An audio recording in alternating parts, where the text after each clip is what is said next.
C'est quoi la dot?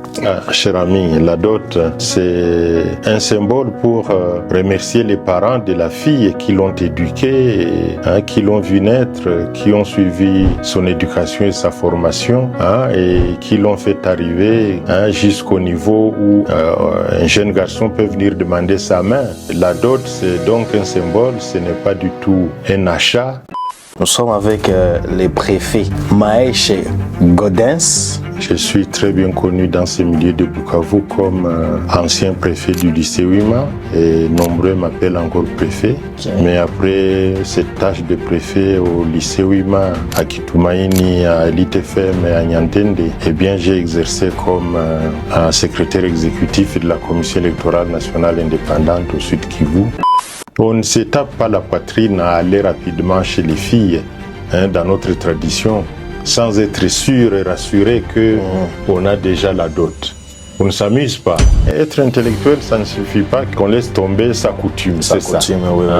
Vous êtes une bande perdue, vous les noirs instruits, comme disait Claude Marquet. Et aujourd'hui, c'est devenu comme une formalité, mais dans les temps, on y tenait beaucoup. Okay. On y tenait beaucoup. Il arrivait même des séances qui allaient à l'échec.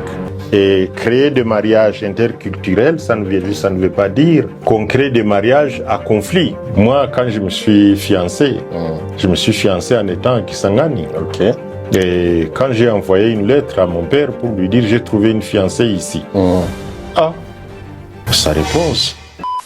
D'où était venue cette affirmation que la femme, avant d'être dotée, devrait d'abord être vierge? Cher ami, c'est une condition que moi-même je n'ai pas apprise, que même je n'ai jamais lu dans mes livres, parce que... La dot, c'est ça. C'est une obligation, à ce que j'ai compris. Oui, c'est une obligation parce que la coutume exige que l'homme qui vient demander la main de la fille, qu'il démontre qu'il mérite de se marier. Et mériter de se marier, c'est-à-dire que, n'est-ce pas, il est muni de cette dot-là. Il en est muni. Dans d'autres traditions, il y en a qui donnent d'autres exigences. On vous dit, il faut nous montrer la peau de tel animal que tu as toi-même tué dans la forêt. Okay. C'est une obligation. C'est un examen. Okay. Mais ici, chez nous, on dit montrer que vous êtes capable d'épouser la fille parce qu'il y a une condition. Sine qua non, c'est le dépôt de la dot. Et la dot, ici chez nous, elle est libellée en termes de vaches. Oui. C'est en termes de vaches. Je ne sais pas si j'avance plus vite que prévu, mais c'est en termes de vaches. La vache, c'est comme l'or à l'Occident et à l'Orient, une unité de mesure sur laquelle on tenait beaucoup. Et dans la tradition d'ici chez nous, c'est-à-dire Bukavu, globalement, le Bashibahavu, eh bien, c'est la vache qu'on utilisait comme dot dans la tradition. Et une seule vache dans les temps. C'est-à-dire que le garçon qui a déjà reçu la vache tout naturellement de ses parents, eh bien, il est autorisé à aller chercher la main d'une fille. Okay. Ou bien encore, avec le temps, on a évolué, n'est-ce pas? Un garçon qui a travaillé et qui peut trouver sa vache pour la préparer comme dot, eh bien, lui aussi est autorisé à aller chercher la main d'une fille. On ne se tape pas la poitrine à aller rapidement chez les filles, dans notre tradition, sans être sûr et rassuré qu'on a déjà la dot. On ne s'amuse pas à aller chercher la main d'une fille sans être sûr et rassuré, n'est-ce pas, qu'on a déjà la dot. Sinon, on va à l'aventure. Okay. Parce que une fois autorisé, une fois que vous êtes aimé par la fille, il ne faut pas laisser passer le temps. Dans la famille de la fille qui vous reçoit au jour le jour, dans cette chaleur de l'amour, il n'est pas aisé qu'on vous retrouve là-bas pendant 3-4 ans en train de chanter la même chose à l'oreille de la fille. Okay.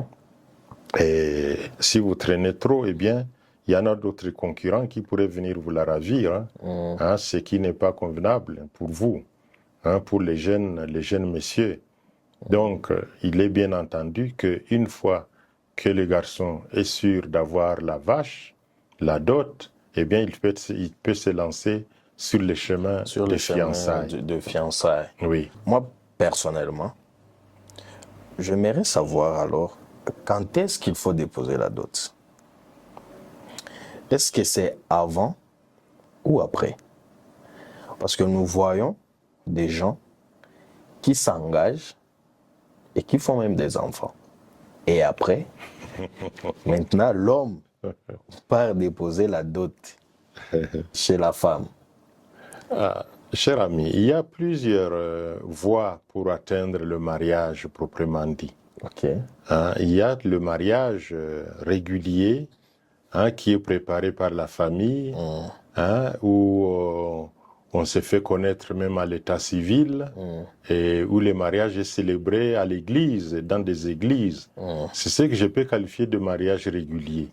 Et là, eh bien, la dot, elle est remise avant le mariage civil, parce que d'ailleurs au mariage civil, on va demander si la dot aux parents avait été de la fille, s'il a reçu la dot. Il doit certifier qu'il a reçu la dot. On lui pose même la question sur le nombre des bêtes reçues. Et chez nous, comme je le disais, la coutume, la tradition, c'était une seule vache, mais avec le brassage des tribus, des cultures, surtout ici en ville, c'est là que ça a commencé. Eh bien, il y a des parents qui sont devenus, ce n'est pas pour les critiquer, mais qui effleurent le matérialisme. Ils sont devenus matérialistes, qui ne parlent plus d'une vache, mais qui parlent de 4, 5. J'en ai vu même ici à Bukavu, quelqu'un qui a demandé 8 vaches, et après, les 8 vaches ont été transformées en 10 vaches, etc.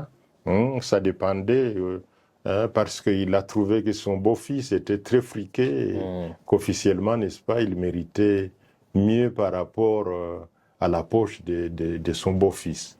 Et le beau-fils n'a pas hésité à donner les 10 vaches, en termes de dollars d'ailleurs. Bon, ça c'est la formule la plus régulière qui est acceptée de tout le monde. Mais il y en avait d'autres voies. Là où vous dites qu'on dote après le mariage. C'est-à-dire, et il y a cette voie-là que les jeunes souvent utilisaient, ou utilisent encore aujourd'hui, mais c'est rare, n'est-ce pas? Et les jeunes gens s'entendent et partent de leur gré pour aller fonder leur foyer. Leur foyer, parce que ils ont peut-être peur des exigences. Peut-être des exigences, ou encore ils ont peur de la concurrence. C'est les jeunes gens qui trouvent que non, ma fiancée est très fréquentée par d'autres. Je dois vite aller avec elle. C'est ce qu'on appelle dans la langue locale ici, kushola. Kushola. Et les kushola là-bas, c'est-à-dire que les deux se sont entendus. Étant donné les climats qui entouraient leurs relations, ils ont trouvé qu'il fallait qu'ils y aillent. Et après, c'est après qu'ils annoncent, n'est-ce pas, qu'ils se sont mariés et que ils vont procéder à la régularisation. La régularisation. Voilà, la régularisation. Mais la régularisation, comme on dit, lorsqu'on dit régulariser, c'est-à-dire que c'est déjà après. Parce que avant c'est le versement de la dot, mais après c'est la régularisation au niveau de l'état civil, au niveau de la famille et au niveau de l'église. On peut régulariser même lorsqu'on est déjà père d'une progéniture, des enfants. Il y a cette voie-là. Il y avait une autre voie dans les temps, mais qu'on ne trouve plus aujourd'hui, qu'on appelait Kubarula. Kubarula, c'est-à-dire des jeunes gens se préparaient, n'est-ce pas, à aller rafler une fille. Aller rafler une fille. Et c'est ce qu'on appelle en français le rapt. Le rapt, où les garçons se préparent, un groupe de garçons se prépare Ils font un sujet de distraction de la fille jusqu'à la faire arriver, n'est-ce pas, dans le lit du jeune homme. Oui, oui. Le mariage est consommé et c'est le lendemain matin qu'ils avisent qu'il y a un être étranger ici chez nous. Je suis marié, j'ai ma femme ici dedans. Et dans ce cas-là, pour en faire un témoignage, les garçons sortaient le matin habillés en tenue du pagne de sa femme, de la jeune femme. Pour pouvoir et se déclarer, voilà, prenez de la bière, je suis marié. Et puis, eh bien, dans la famille du garçon, c'était soit la fête, soit des murmures, pour qu'on demande au garçon pourquoi il a été si pressé. Bon, normalement, les fiancés savent pourquoi ils sont pressés de cette manière-là. Il y a des raisons, etc. Il y a des raisons. Mais, comme nous le disions ici, eh bien, le mariage régulier, c'est celui-là qui suit la voie normale.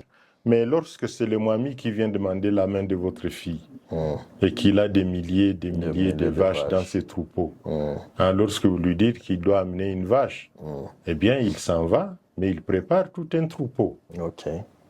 Le Mwami Dengwesh, quand il a épousé dernièrement sa femme, Mwalusiko, j'ai dit dernièrement parce que c'est par rapport à mon temps, quoi. Quand il a épousé Mwalusiko, eh bien, on dit qu'il avait remis 25 vaches. Et même le pâturage pour élever ces vaches-là, les faire vivre. Vous voyez. Les troupeaux et la terre, lui, il a... Les troupeaux et la terre, il a donné. Et pour accompagner la vache, on y ajoute des chèvres. Il y a habituellement la chèvre qu'on appelle Nakasha. Cette chèvre-là est obligatoire. C'est la chèvre qui accompagne la vache et qui va tout droit dans les mains du père de la fille. Mais il y a aussi des chèvres autres, des chèvres aux tantes paternelles, des chèvres comme aliment, c'est-à-dire la viande qui va accompagner dans les fêtes et tout ça. Bon, à part les chèvres, là, il y a aussi...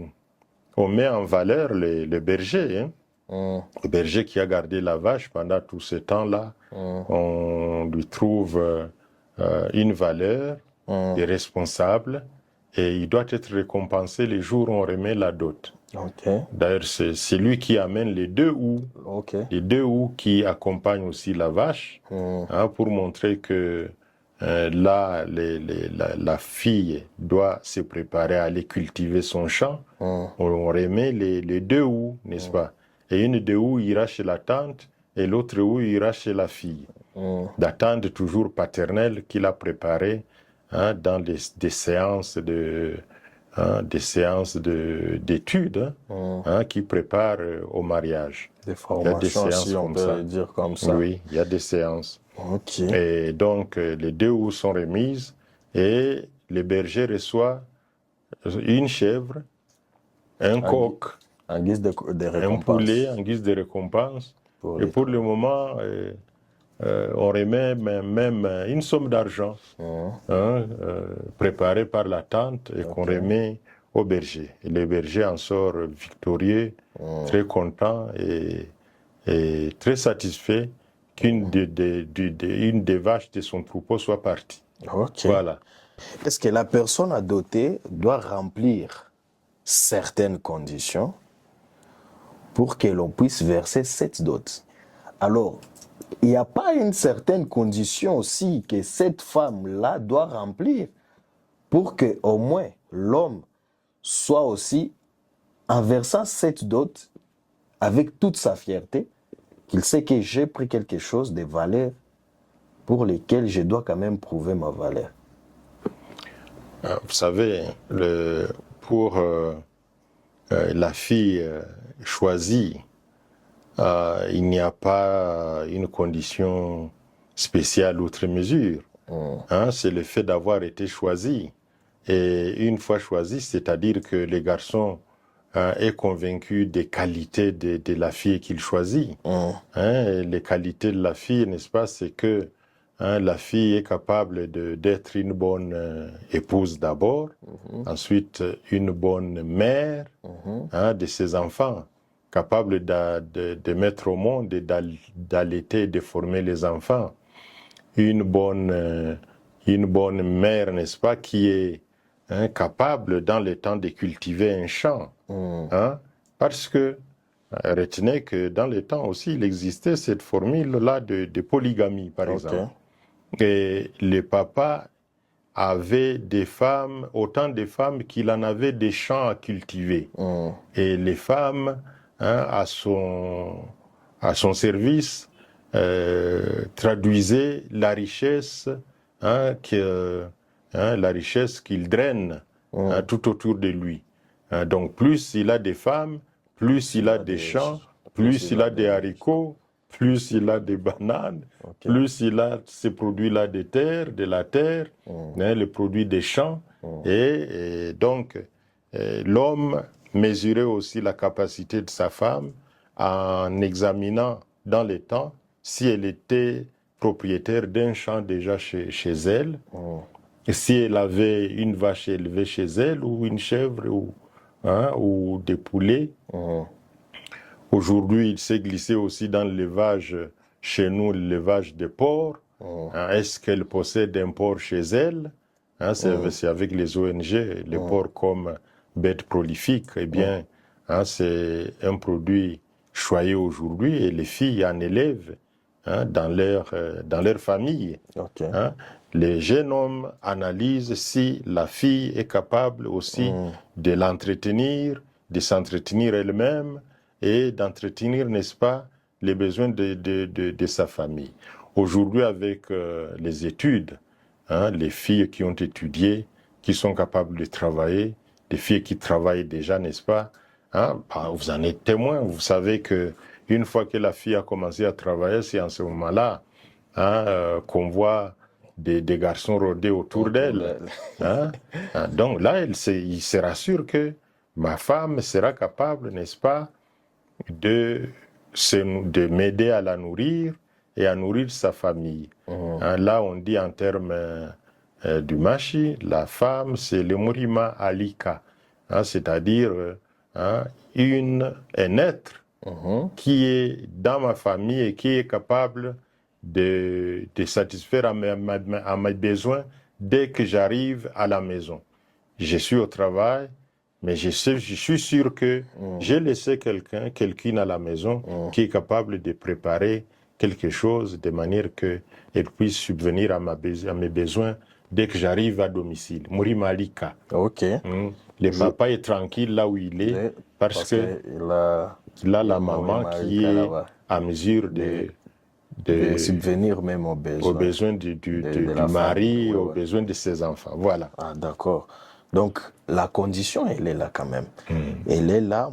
Certaines personnes vont l'entendre et ils vont comprendre. Oui. Quand on veut parler de la dot, certaines personnes les sous-entendent comme étant un achat. Logiquement parlant, eh bien, la femme ne devrait pas être considérée comme un outil de travail, comme une main-d'œuvre dans la famille. En premier lieu, la femme, c'est la conjointe de l'homme, c'est l'épouse de l'homme, c'est le complément de l'homme. Le complément en termes clairs, n'est-ce pas, de procréation et de fondation d'une famille. La femme doit avoir tout de même des qualités bien jaugées par les garçons qu'il a côtoyés et qu'il a choisis. On ne choisit pas la fiancée au hasard. On se base sur certaines qualités de sa fiancée. Nous l'avons dit, n'est-ce pas? Une femme dans le village, dans le temps où il n'y avait pas d'école, on examinait si la fille avait déjà son champ propre à elle, qu'elle cultivait. Si elle avait son élevage propre à elle, qu'elle entretenait, ne fût-ce que pour s'acheter du savon, pour s'acheter de la lotion, pour s'acheter des petites choses là. Une fille qui ne dépend pas totalement de ses propres parents. Hein, c'est ça, c'est la qualité qui était recherchée. Dans les temps, on n'allait pas chercher une fille oisive qui ne s'occupe de rien. Hein, et c'est ce que je disais pour aujourd'hui, n'est-ce pas? On examine si la fille est capable d'abord de mettre au monde des enfants et de savoir comment subvenir à leurs besoins, comment compléter les efforts du mari pour pouvoir, n'est-ce pas, subvenir aux besoins de la famille. Et la famille, c'est le père, la maman elle-même et les enfants. Et même tout l'entourage. Même tout l'entourage, parce que, comme nous parlions de la dot, n'est-ce pas? La vache obtenue, une fois qu'elle a mis bas, hein, on doit traire du lait. Et ce lait-là doit nourrir d'abord la famille de la fille, mais aussi les familles voisines. Hein, c'est ce qu'on appelle le mugobe dans notre langue, là. Hein, la famille de la belle-fille, n'est-ce pas? Donner le lait aux voisins, hein, pour leur dire, voilà, la vache de la dot de notre fille a produit le lait, c'est la nourriture, n'est-ce pas? Et nous en prenons nous-mêmes, et vous aussi, nous vous en faisons profiter. Hein, voilà, nourrissons-nous des produits de la vache, hein, qui nous a été donnée, remise comme cadeau sur la dot de notre fille que nous avons élevée ensemble. Ok. Alors, j'aimerais savoir, parce que parmi les conditions que vous avez énumérées, que cette femme devrait remplir, ça c'est d'abord culturel et c'est coutumier. Oui. Alors, d'où était venue cette affirmation-là que les gens disent qu'une femme doit d'abord être vierge avant que l'homme ne verse sa dot? Et cela doit être vérifié, soit par l'homme, pour confirmer si la femme dont je vais doter, c'est une femme qui est encore vierge. Parce que souvent, on ne parle pas de toutes les conditions que vous avez énumérées là-bas. Et on se limite seulement à ce que moi je viens de poser comme question. D'où était venue cette affirmation que la femme, avant d'être dotée, devrait d'abord être vierge? Cher ami, c'est une condition que moi-même je n'ai pas apprise. Hein, c'est une condition que même je n'ai jamais lue dans mes livres. Hein, c'est une condition, hein, que je ne peux vraiment pas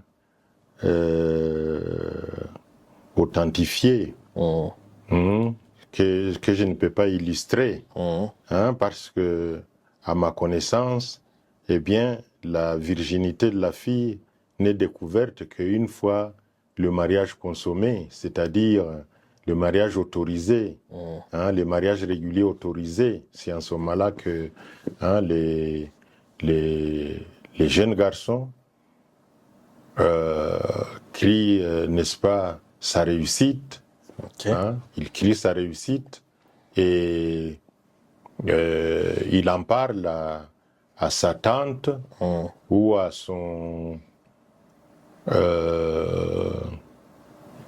le couple parrain. Il en parle au couple parrain et le couple parrain alors divulgue la nouvelle. Hein, c'est en ce moment-là d'ailleurs que le jeune garçon tire de sa valise une pièce de vêtement de tissu, de wax, super, hein, et que la tante amène chez la mère de la fille, hein, pour dire à la mère de la fille que voilà, votre fille était encore intacte. On l'a trouvée intacte. Eh bien, ça s'est fait ici en ville. Hein, ça s'est fait même aux époques où nous-mêmes nous marions. Hein, ça s'est fait. Mais vraiment dire que il y avait déjà, hein, probablement cette séance d'union du jeune garçon et de la fille pour dévierger la fille. Eh bien, ça aurait été très malin, ça. Hein, parce qu'on peut procéder à cette séance-là, et puis il y a des garçons téméraires qui pourraient laisser tomber. Ouais. les tromper, n'est-ce pas? Mais alors, la loi, il n'y a aucune loi, aucune coutume en tout cas qui dit que, eh bien, on doit d'abord procéder à cet essai-là. Le mariage à essai, qu'on disait, c'était ces mariages-là de, comment on appelait ça, les Moussolomé. Moussolomé, c'est-à-dire, les garçons vont passer des nuits dans les lits de sa camarade, ouais. de son ami, ou encore le contraire, la fille vient passer des nuits dans les lits de son amoureux. Okay. Et les deux familles sont informées, l'entourage est informé. Là, on pouvait dire que c'était une forme de mariage à essai. Okay. Et ça existait même dans nos coutumes ici, localement. D'accord. Les Boussoloma. Boussoloma. Okay. Boussoloma. Mais alors, en ce moment-là, les garçons pouvaient dévierger et être conscients qu'il l'a déjà fait. Oui. Ok. Donc, cette affirmation-là, on peut dire que c'est un mythe, que ça n'existait pas, qui est pour... de manière formelle, non. De manière formelle, ça n'existait pas. Non. Cette évolution de la dot, qu'est-ce que vous pouvez dire? Ça évolue d'une manière à féliciter ou ça va de mal en pire? Qu'est-ce que vous pouvez nous dire? Qu'est-ce qu'on peut retenir quant à ça? Bon, ça évolue. C'est le modernisme, n'est-ce pas? Et le fait qu'il y a des cultures qui s'entrechoquent. Et le modernisme basé sur les déplacements des fiancés, des jeunes gens, des jeunes garçons et des jeunes filles. Ça fait que, eh bien, les jeunes gens copient quelque chose, peut-être de bon, dans d'autres cultures. C'est ainsi, par exemple, aujourd'hui, que les deux conjoints, les deux fiancés s'entendent sur le nombre de vaches. Okay. Les garçons se trouvent au Canada, la fille se trouve en Afrique du Sud. Et ils se posent des questions. Combien de vaches voudriez-vous qu'on amène chez nous? Et la fille dit, autant. Les garçons disent, non, je n'en ai pas. Ou les garçons disent, j'en ai plus. Et alors, lorsque ça arrive au niveau des deux familles, ça se passe sous une forme de formalité. Ok. Parce que, eh bien, ce sont les deux familles qui se rencontrent, même à l'absence des deux fiancés. C'est du modernisme. Le modernisme qui est entré maintenant dans tout chez nous, si je peux le dire comme ça. Oui. Dans tout, jusqu'à aller renverser même l'essence de la dot que vous avez connue. Mais ce modernisme-là ne touche pas la valeur de la dot. Et là, c'est encore... la dot, ça reste la colonne vertébrale, n'est-ce pas, autour de laquelle tournent tous ces rites-là. Tous ces rites, la dot. Que les deux fiancés s'entendent ou que les deux familles s'entendent, c'est toujours la dot. D'ailleurs, dans les temps, n'est-ce pas, avant qu'on amène la vache ou les vaches, la belle famille... Donc la famille de la fille devait aller voir, choisir dans les troupeaux, choisir les vaches dont le nombre a été déterminé. Ok. C'est elle qui était censée aller choisir, oui. Okay. Dans les troupeaux, choisir 2 vaches, 3 vaches. Et à ce moment-là, les délégués de la belle famille étaient reçus dans la famille du garçon. Et après, les choix des vaches, ils étaient bien reçus. Ils mangeaient, ils partageaient le cassiksi. Et les liens de famille étaient devenus solides. Solidifiés. À ce moment-là, les délégués de la famille de la fille rentraient, témoignaient que, n'est-ce pas, nous avons vu même la maison dans laquelle, par exemple, la fille sera reçue. Okay. Donc, la fille ne sera pas reçue dans les bananeraies ou dans l'herbe. Eh bien, les garçons à sa hutte, les garçons à sa maison. C'était du témoignage. C'est que si je comprends bien, il y a pas grand-chose qui a changé. C'est juste que les termes, si je peux le dire, les termes du contrat qui ont changé, et peut-être les matières de représentation. Oui, il y a aujourd'hui. amélioration tout autour, Oui, hein, du fait que tout le monde ne reste plus au même endroit, oui, hein, du fait que le monde est devenu très Très petit, petit, oui, hein, et que par-ci, par-là, n'est-ce pas, les jeunes gens sont allés découvrir d'autres mondes. oui, Hein, il ne fallait pas, n'est-ce pas, rester au niveau figé de la vache comme telle. Hein, il fallait quand même améliorer. Hein, c'est ce qui m'enchante aussi parce que il y a évolution il y a dans ce évolution. système de mariage, dans le système de la vache comme dot, et dans le système global, hein, de tout autour de la vache et tout autour de la dot, tout autour du mariage, dans notre milieu aussi. Il y a une évolution qui cadre avec l'évolution des intellectuels. Ok. Hein? Mais être intellectuel, ça ne suffit pas qu'on laisse tomber sa coutume, c'est ça. coutume, oui, Hein? Hein? Vous êtes une bande perdue, vous les Noirs instruits, comme disait Claude Mackay, un écrivain négro-américain. Hein? Ils sont partis très loin, mais ils se rappellent qu'ils ont une base de fondement de leur vie. Oui, oui. La coutume, Voilà. la culture, les us et coutumes. Voilà. Les us et coutumes. D'ailleurs, on doit parler de ça. Parce que à un certain moment, comme vous le dites ici, c'est cette évolution. Cette évolution est allouée. Oui. Si je le suppose, c'est alloué. Alors, cette évolution-là vient avec des changements. Et ces changements-là poussent certaines personnes, soit à régner maintenant leurs coutumes, leurs us, et qui les envoient déjà au diabolique. On ne peut plus faire ça. Nous sommes devenus modernes, entre autres. Certains se prennent même chrétiens, et qui se disent que leurs coutumes, leurs applications sont maintenant sans valeur. Sans valeur, ils pensent que ce sont des coutumes qui les amenaient tout droit en enfer.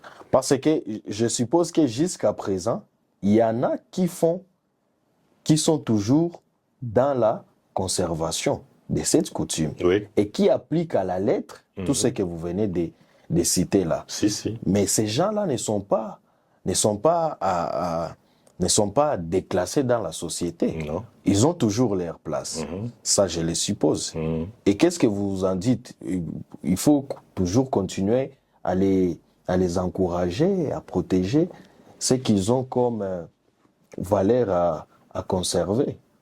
Oui, on ne peut pas se tromper à dire que parce qu'on a étudié, on est universitaire, on a quitté sa terre promise ici pour aller en Belgique, aller au Canada, aller je ne sais pas où, hein, qu'on laisse tomber sa culture. Hein, parce que retenez que dans les temps, le christianisme est arrivé chez les catholiques ou chez les protestants, mais eh bien, pour s'y prendre, la religion là s'est basée tout de même sur ce que connaissait l'homme ordinaire, l'homme traditionnel. Ok. L'homme traditionnel connaissait Dieu, Oui. hein, comme un être suprême, Ouais.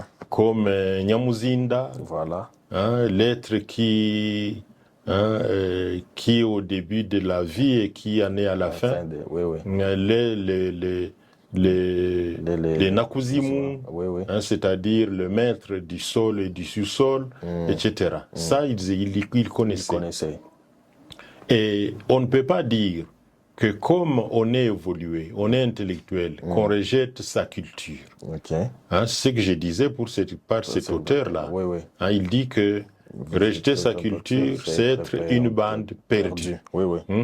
Et on ne peut pas dire que sa culture est primitive. Non. Oui. Il n'y a rien de primitif dedans.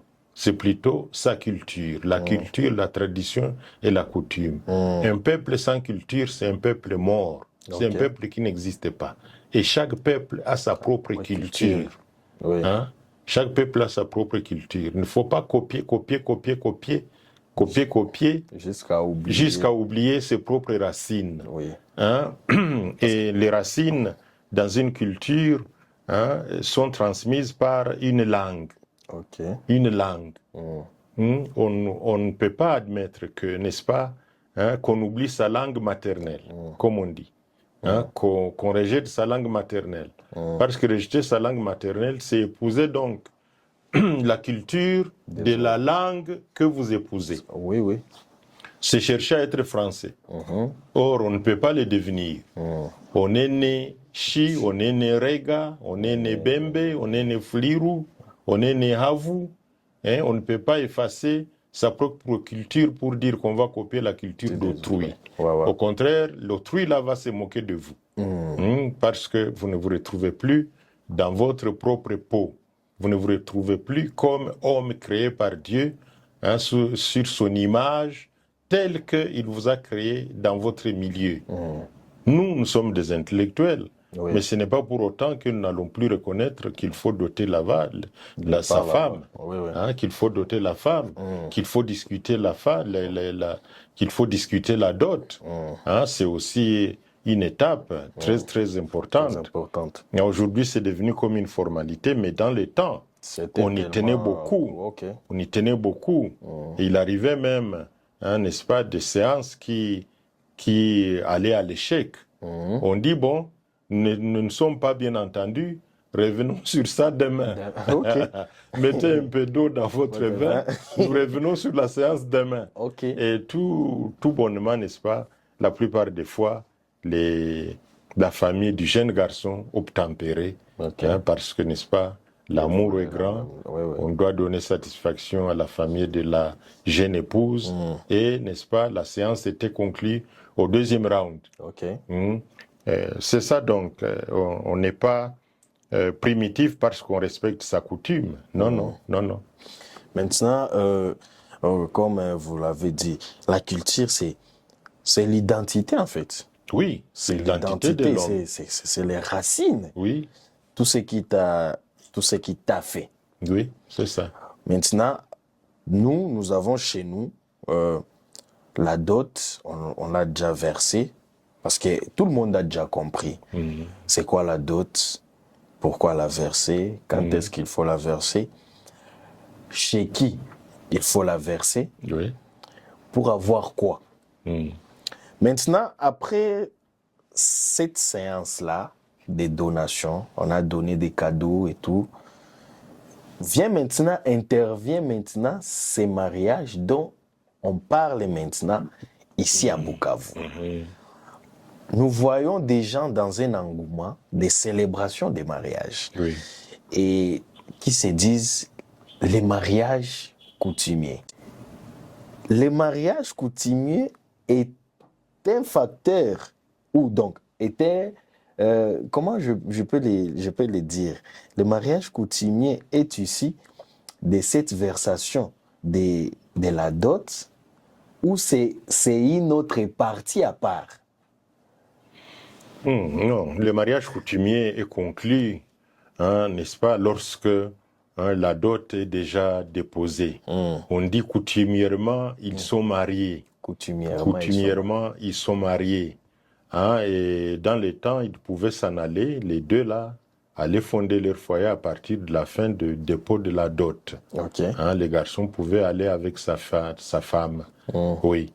Mais aujourd'hui, n'est-ce pas, il y a d'autres étapes qu'on a ajoutées pour rendre plus régulier le mariage avec la loi, n'est-ce pas, et avec les commandements de Dieu. Hein, on y ajoute l'état civil, le code de la famille, on y ajoute les commandements de Dieu, le mariage qui est béni par l'Église devant les témoins, les hommes devant les témoins, donc devant Dieu et devant les hommes. Ah oui, c'est ça. C'est pour raffermir ces liens-là de mariage. Ce n'est pas pour créer quelque chose de nouveau, mais c'est pour raffermir. Parce que le mariage en soi, il émane de la coutume. Et bon, souvent, comme je le disais là, dans les temps, après les dépôts de la dot, hein, lorsque le christianisme n'existait pas encore, lorsque la loi écrite n'existait pas encore, eh bien, on partait rapidement avec sa femme. Okay. Aujourd'hui, après le mariage civil, on parle de kugwara, hein, c'est-à-dire lorsque le jeune garçon va chez la fille, hein, pas pour amener la fille, mais pour amener ses effets, ses valises, hein, retirer ses valises et les amener dans sa maison. Là, le garçon est garanti que cette fille ne va plus le fuir. Oui, c'est un jour avant le mariage proprement dit religieux. Hein? Et là aussi, avant le mariage, la veille, il y a la cérémonie de Budiku. Okay. Hein? Kulio Budiku, c'est-à-dire hein, un symbole, une chèvre égorgée et par laquelle, n'est-ce pas, on remet le foie à la jeune épouse et au jeune époux, ils se le partagent avec leurs amis, hein, la cérémonie du Budiku. Et tu as fait ça peut-être par moment ou... Oui, par moment, nous sommes partis manger pour nos amis qui allaient se marier. D'ailleurs, moi, je me demandais d'où était venue cette pratique et qu'à chaque soir, à la veille du mariage, il fallait juste passer chez la jeune épouse et manger. C'est une évolution, hein, une séance par laquelle la famille de la jeune fille est vraiment rassurée que c'est fini et elle va partir. Une espèce de fête d'au revoir en catimini, en petit nombre de jeunes gens entre eux-mêmes et de la belle famille. Voilà. Donc, c'était ça où s'est limité le mariage dans les temps anciens. Quand l'homme a déjà déposé la dot, ça donnait ouverture au mariage. Oui, oui. Coutumier, ou on peut dire coutumièrement, ils étaient déjà mariés après juste la dot. C'est ça. Maintenant, donc, tout ce qu'on voit pour le moment, c'est juste du modernisme, où les gens se lancent dans les habillements, des paniers et tout, faire des décorations. C'est mélanger la coutume et un peu de modernisme. Mon cher ami, c'est ça. À notre niveau, nous d'un certain âge, cette séance-là de photos, ça ne nous disait pas grand-chose. Surtout aujourd'hui où les photos, on ne les voit même plus. On va se faire photographier, mais les photos, on ne les voit même plus. Hein? Au moins chez moi, j'ai encore des photos de mon mariage. Ça, j'ai encore. Hein? J'ai des photos de mes fiançailles. J'ai des photos de la célébration eucharistique de mon mariage. N'est-ce pas? Mais aujourd'hui, il y en a. Aujourd'hui, avec le modernisme, avec l'Internet et tout ça, on vient vous tromper, on prend des photos. Les photographes, évidemment, sont occupés. Hein? Ils ne disent plus que le film est terminé, ils en ont à gogo, n'est-ce pas?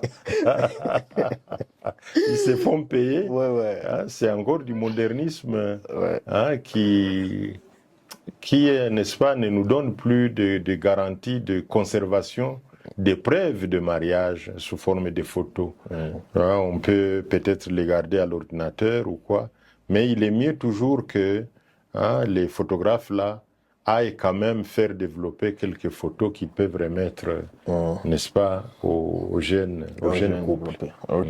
Donc, pour affermir les liens du mariage, il fallait ajouter encore d'autres pratiques.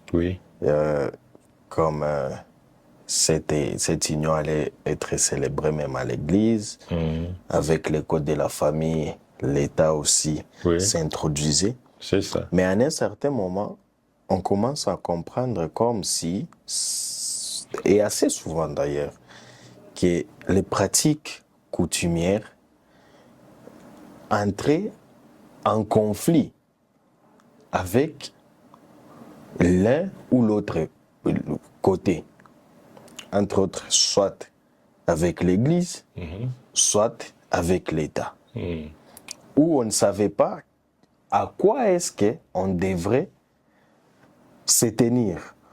Qu'est-ce qui pourrait nous être utile entre l'État, la coutume ou bien l'Église?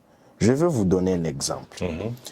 Comme dans les temps anciens, les gens discutaient et que cela n'aboutissait pas. Oui. Ils étaient censés répartir et puis revenir. C'est ça. Pour revenir encore à la négociation. Mais aujourd'hui, on voit, la famille n'est pas d'accord. La famille de la jeune épouse n'est pas d'accord. Et la famille de la jeune épouse dit à la famille de l'époux, nous ne sommes pas d'accord avec votre proposition. La fille, elle est prête à partir. Et là, ça devient un conflit. Oui. Et ces conflits-là est soit posé entre les deux familles, soit l'homme n'est pas de la religion de la famille de l'épouse, ou vice-versa. Et là, la fille peut, d'une manière ou d'une autre, aller voir son pasteur et lui dire que non, si ma famille a refusé ma dot, c'est parce que l'homme qui veut m'épouser n'est pas de ma religion. Non, eh bien... Et l'époux et l'Église peut se prononcer. C'est des cas qui arrivent. Oui.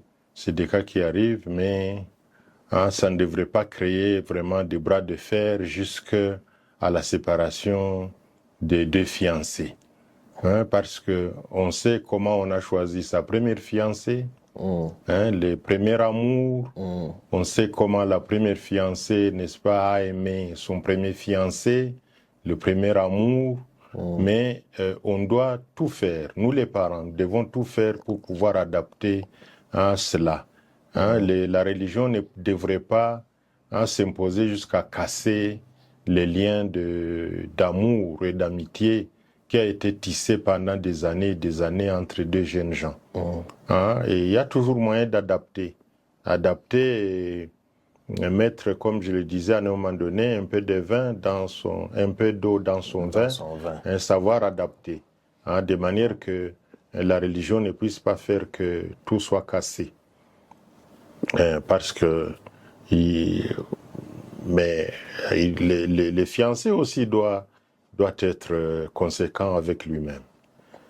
Vous allez chez l'évêque d'une église pour demander la main de sa fille, chez l'évêque, et vous dites non, votre fille, je vais l'amener dans une autre église. Là, c'est être rigoureux, c'est même être téméraire, kuchokozana. Oui. Il faut être conséquent avec soi-même. Oui. Et vous allez là-bas tout en sachant que les problèmes pourraient se poser, alors vous-même, à votre niveau, il faut commencer à trouver déjà des solutions. Une solution, une proposition, de manière que vous puissiez bien garder tous les liens sans briser quoi que ce soit. Parce qu'une fois que la fille dit, vous n'êtes pas d'accord avec mon fiancé, moi je m'en vais. Là, ça ne va plus. Okay. Elle part sans la bénédiction de sa famille. Okay. Or, il faut nuancer, il faut peser les pour et les contre. Il faut savoir, peser, comme vous le dites. Oui. Mais on a comme l'impression que dans les deux cas, il y a un conflit. Un conflit entre la culture, un conflit entre la culture et la religion. Pourquoi on les comprend comme ça? Parce que, est-ce que dans la culture, dans la coutume, chez les Bashi, ils sont interdits d'épouser une femme qui n'est pas mouchée? Non. Voilà. Mon cher ami. D'ailleurs, c'est là le bien fondé encore du mariage. C'est créer des relations. On dit à Mash que Omuhia Yelunga Emilala. Omuhia Yelunga Emilala, c'est-à-dire, eh bien, avec la fille qui arrive dans dans notre famille, on crée des amitiés avec la famille, la belle famille. Hein, et la belle famille ne doit pas nécessairement être de sa propre culture. De sa propre culture. Il y a des mariages interculturels. Voilà. Et on assiste là-dessus aujourd'hui. Et c'est des bonnes choses. Parce qu'on n'est pas enfermé comme dans un œuf. On Les... essaie de découvrir d'autres cultures. Oui, on découvre d'autres cultures personnes. et on vit avec. Eh bien, il n'y a pas de cloison entre... Dans l'amour des jeunes gens, il n'y a pas de cloison.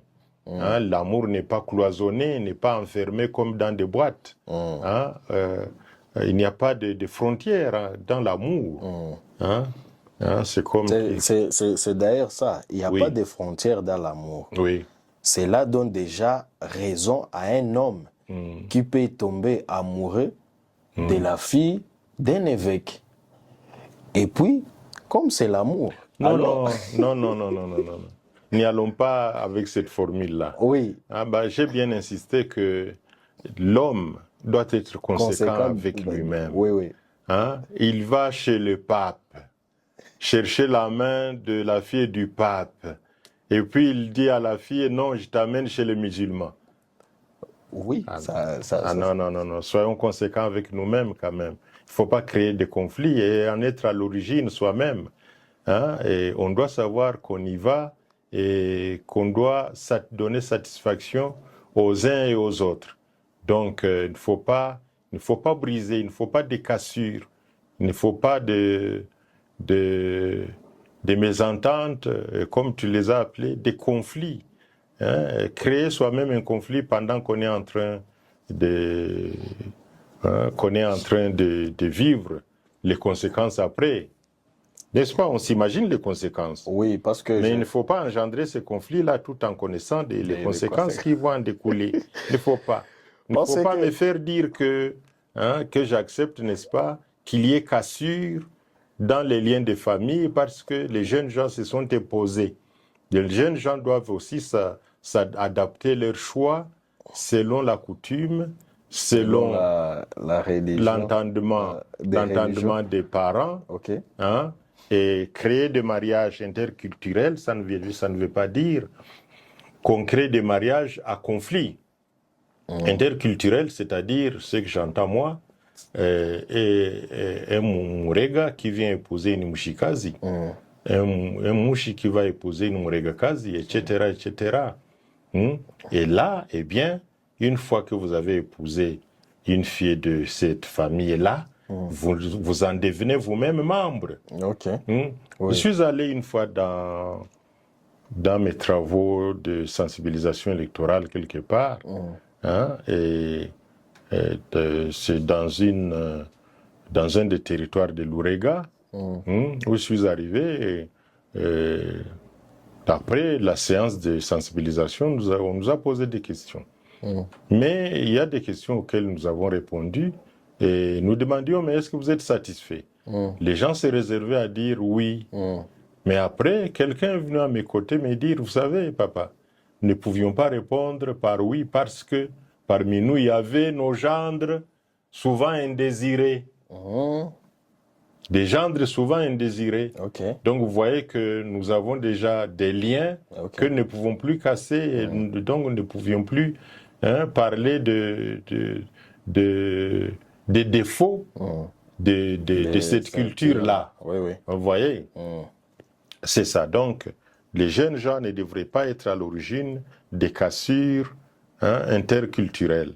Mais au contraire, le mariage interculturel font des rapprochements entre les gens, de manière que ils se connaissent, ils font des familles très élargies, n'est-ce pas, à trouver les membres de la belle famille dans l'Ourega, trouver des membres de la belle famille dans le Buavu, trouver des membres de la belle famille, je ne sais pas, aujourd'hui, n'est-ce pas, quand vous êtes à Kinshasa et que vous cherchez une fiancée, vous, swahiliphone, il suffit que la fille parle le swahili pour que vous puissiez, n'est-ce pas, dire elle est de chez nous. Comme je l'ai dit là, la langue véhicule la culture. La culture, oui.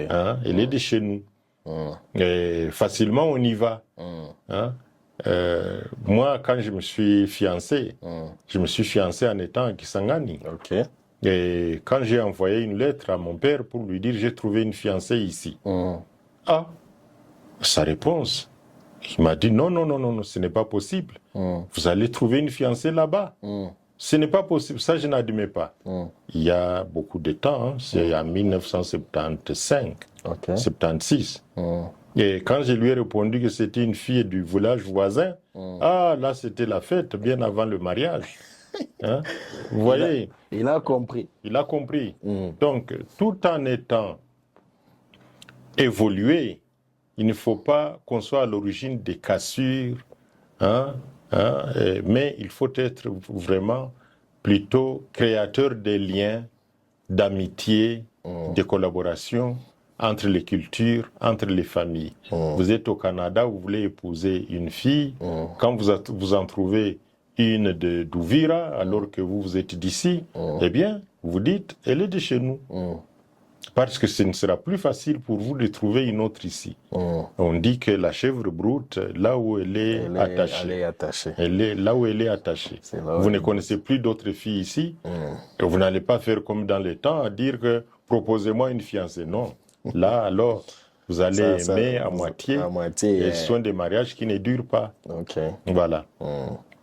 Alors, donc on doit savoir s'orienter pour trouver cet équilibre, si on peut le dire comme ça, entre la culture, trouver aussi un certain équilibre entre aussi les croyances, les familles, leurs désirs, leurs orientations. Il ne faudrait pas donc pas que une fois que le mariage échoue, que les gens se disent « Ah, ça c'était prévisible ils sont divorcés après un an de mariage. Oh, c'était prévisible, n'est-ce pas ?» Non, non, il ne faudrait donc pas que la nature même des époux, des jeunes époux, soit à l'origine de l'échec. Et selon vous, comme vous avez même évoqué certaines situations des divorces, selon vous, qu'est-ce qui est trop à l'origine de certains divorces, et surtout ici chez nous? Parce que j'avais même lu un rapport, je ne me rappelle plus le nom, qui disait que c'était une recherche d'ailleurs d'un étudiant qui parlait aussi du mariage, mais il avait quand même enregistré que ici au Sud Kivu, il y a beaucoup plus de divorces que dans d'autres provinces ici en RDC. Non, là c'est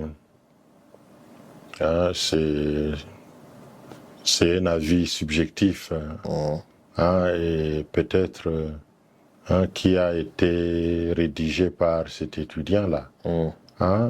Il y a divorce parce que c'est au Sud Kivu qu'on trouve des mariages exactement réguliers. Mariage coutumier, mariage civil, mariage religieux. C'est au Sud Kivu qu'on en trouve. J'ai vécu des années à Kisangani et je n'avais assisté qu'à un seul mariage religieux. Et c'était des originaires de Rutshuru. Mais ça ne veut pas dire qu'il n'y avait pas de mariage là-bas. Alors il y avait ce mariage sous les formules que nous avons évoquées ici. De l'ancien temps. De l'ancien temps. Les Gushola, les rapts et tout ça. Et ce qui était en vogue. On se marie, mais personne n'en est informé. Alors, s'il y a divorce, personne n'en est informé non plus. Personne ne sera informé non plus. Personne n'en est informé non plus. Mais ici, eh bien, le mariage qui aboutit à des divorces, ils sont rares à mon avis. On ne peut pas généraliser. Il faut minimiser le nombre. Oui, peut-être parce qu'il avait dit, parce que comme vous venez encore de l'expliquer en profondeur, peut-être que c'est parce que les mariages réguliers sont aussi très fréquents ici chez nous. C'est ça, c'est par rapport à d'autres provinces. Par rapport à d'autres régions, par rapport à d'autres contrées. Et les divorces, c'est tout simplement une conséquence d'une mésentente. Une mésentente de l'un ou de l'autre. Du niveau de la femme ou du niveau de l'homme. Vous savez, on peut arriver à 10 ans de mariage sans se connaître totalement. Oui, oui. On peut avoir fait 2 ans de fiançailles sans avoir connu le caractère de son fiancé ou de sa fiancée totalement. Mais alors, il faut adapter votre choix, hein, votre désir à ce que vous avez trouvé. Vous êtes l'homme ou vous êtes la femme. Il faut savoir vous modeler, hein, mutuellement. Vous apprenez à vous connaître mutuellement. Il ne faut pas vous décourager le plus tôt. Il faut y aller progressivement. Il y en a qui font bénir leur mariage après 50 ans de mariage, de vie commune. Hein? Après 50 ans de vie commune. Qu'est-ce qu'ils attendaient? Ils attendaient se connaître mutuellement. Pour ne pas commettre d'erreurs. Oui, pour ne pas commettre ces erreurs-là. Et il y en a qui se découragent très vite. Il y en a qui vont vite en besogne à dire « je suis découragé ». Mais tu es découragé par quoi? Il ne faut pas se décourager. Vous vous êtes choisis mutuellement pour le meilleur, vous-même vous l'avez prononcé, et pour le pire. Et vous y allez, n'est-ce pas?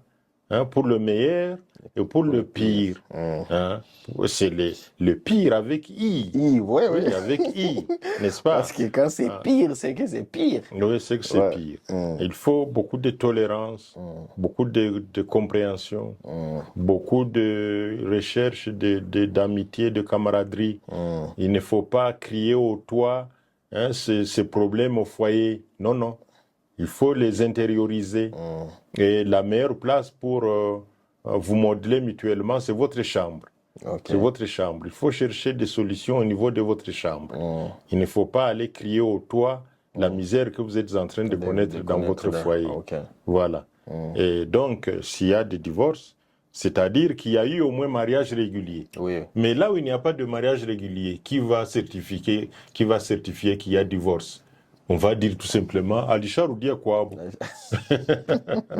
Akuezak Alisha Rudia Kwabo. Oui. Mais c'est lorsqu'il y a eu témoignage devant Dieu et devant les hommes qu'on parle de divorce. Ok. Parce que le divorce en est vraiment pour certains une occasion de chute où tu ne savais pas ce que l'autre représentait pour toi. Et au moment de son départ, tu comprends maintenant le vide qui s'est installé. Et là, vous sentez que vous avez tout perdu. Oui, vous sentez que vous avez tout perdu et vous sentez que vous êtes finalement délaissé de ce monde. Cela qui vous stimulait à aller au divorce, il vous laisse tomber, hein, il ne vous côtoie plus. Ce qui arrive. C'est ça les mal aussi. C'est ça le mal. Mais après, il y en a des filles qui se ramènent elles-mêmes, hein, qui disent non, non, je n'ai pas trouvé mieux là où je suis parti. Et il y a des hommes aussi qui se disent, mais j'ai épousé une deuxième, elle est encore pire que la première. J'ai commis 2 fois des erreurs. Je dois rentrer à mon premier choix. Donc le premier choix, c'est, on dit que le premier choix, c'est souvent les meilleurs.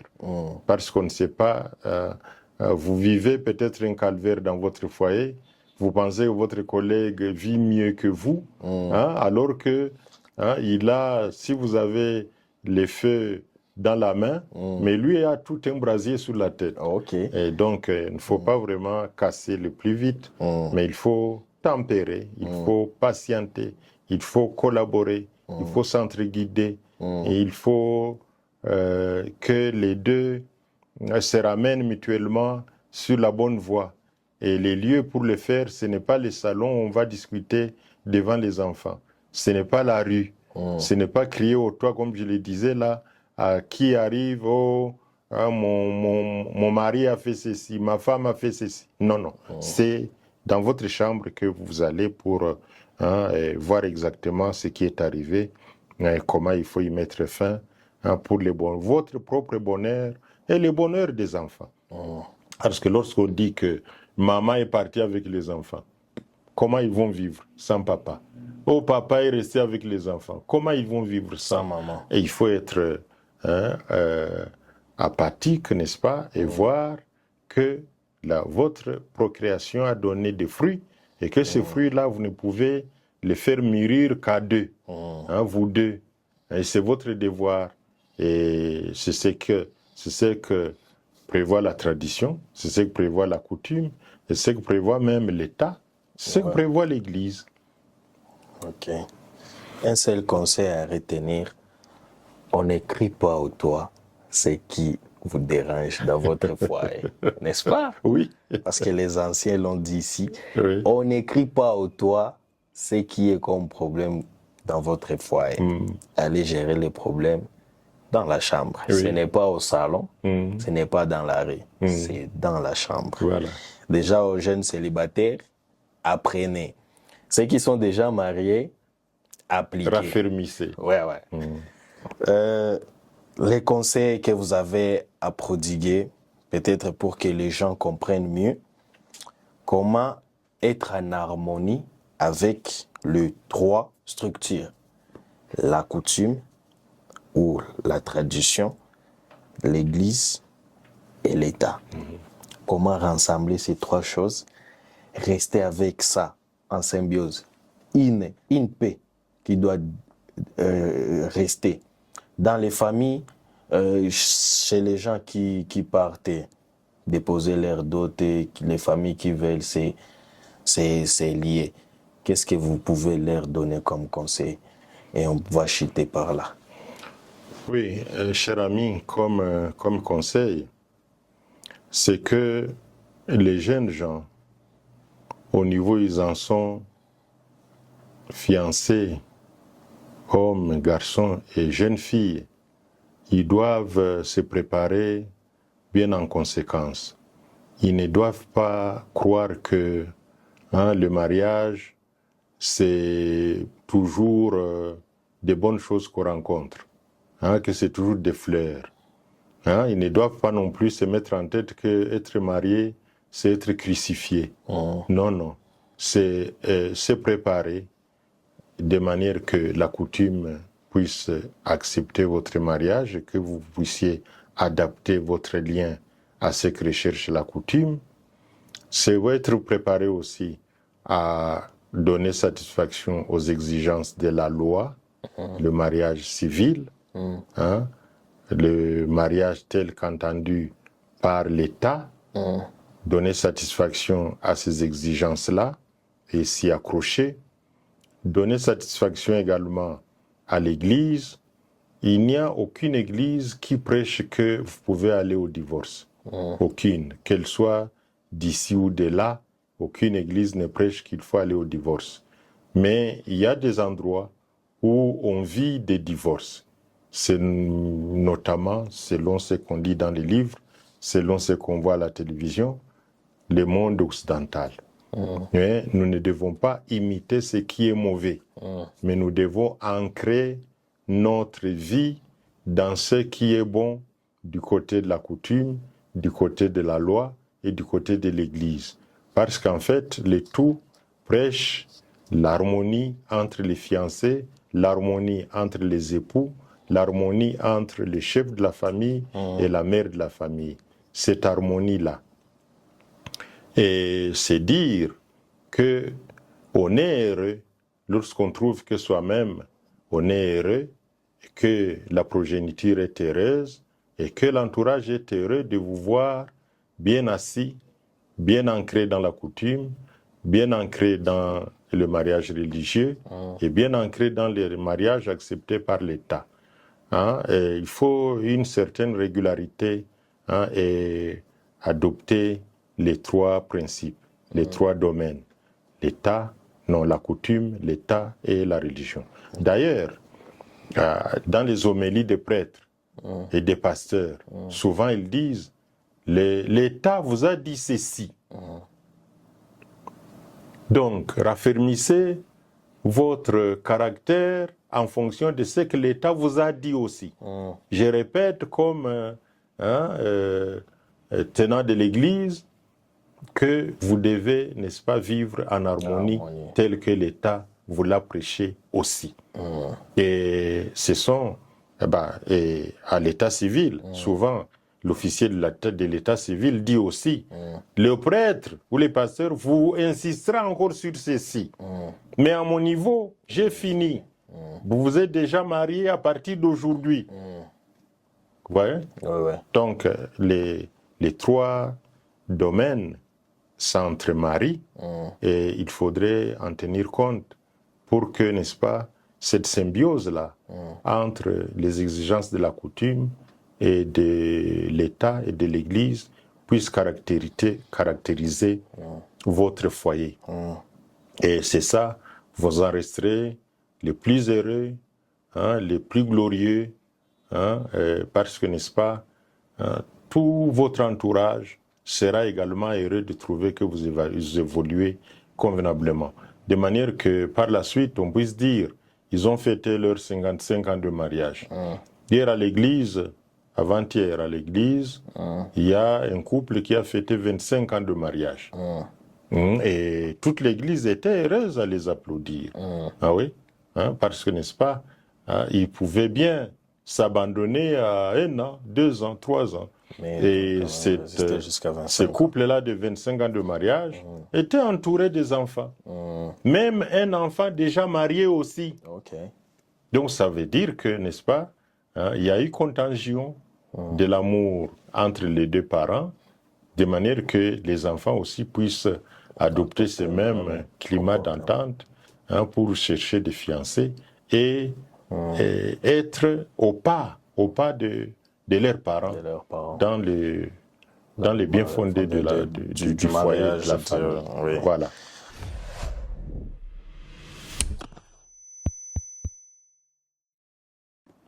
Je suis très bien connu dans ces milieux de Bukavu comme ancien préfet du lycée Wima, et nombreux m'appellent encore préfet. Ça va, ça ne pose pas d'ennui. Mais après cette tâche de préfet au lycée Wima, à Kitumaini, à l'ITFM et à Nyantende, eh bien j'ai exercé comme un secrétaire exécutif de la Commission électorale nationale indépendante au Sud Kivu, avec les bureaux de Bukavu. Et depuis environ 3 ans maintenant, je suis à la retraite et je m'occupe de la consultance et de mes travaux personnels. Dans mon parcours professionnel, après les études, eh bien, je suis resté enseignant dans des écoles, enseignant dans des organisations non gouvernementales, enseignant au niveau des institutions de la République ici, des assemblées provinciales, des gouvernements provinciaux.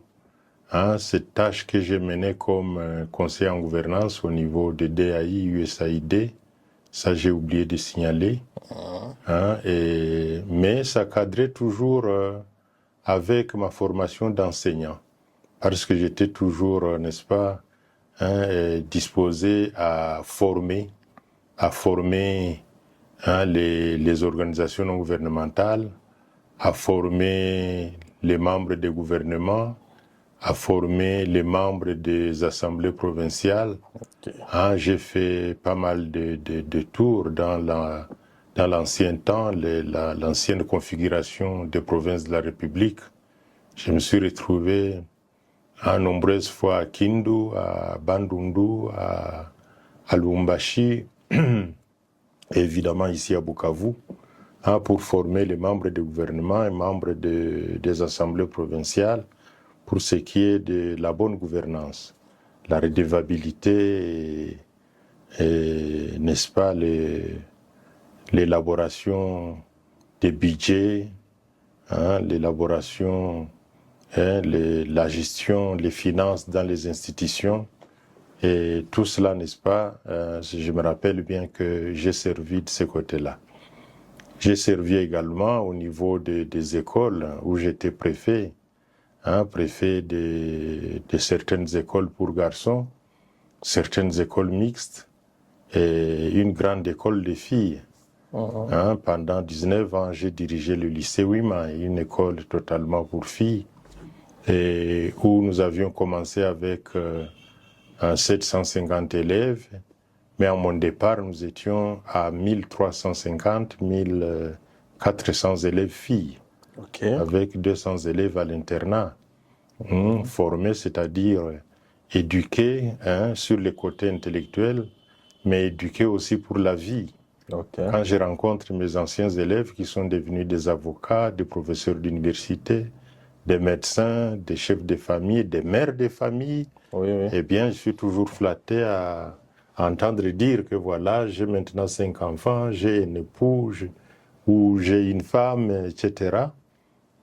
Et ça me fait beaucoup de plaisir. Donc, dans les milieux de Bukavu, en tout cas, je pense que c'est ce côté-là qui me fait connaître au niveau de la population actuelle, au niveau des jeunes d'aujourd'hui, au niveau des anciens, au niveau de mes collègues, et même dans les quartiers, quand vous me cherchiez, je vous disais, n'est-ce pas, posez la question à n'importe qui dans mon avenue, dites que vous cherchez l'habitation du préfet Maïch. Même les vendeurs de cacahuètes, ils vont vous montrer chez moi, les cordonniers sur la route, etc. Tout le monde connaît le préfet Maïch, Baba Bintou, et bien, c'est ce que je peux retenir. Je suis un homme qui était important et qui est encore important dans cette communauté de la ville de Bukavu et dans la province du Kivu, du sud Kivu en général. Partout dans les territoires, et bien, quand vous parlez de moi, on va vous dire quelles sont les œuvres que j'ai réalisées dedans, du côté enseignant, du côté de DAI-USAID ou du côté dernièrement de la Commission électorale nationale indépendante, où je venais de passer également 19 ans de vie, 19 ans pour mériter une retraite honorable.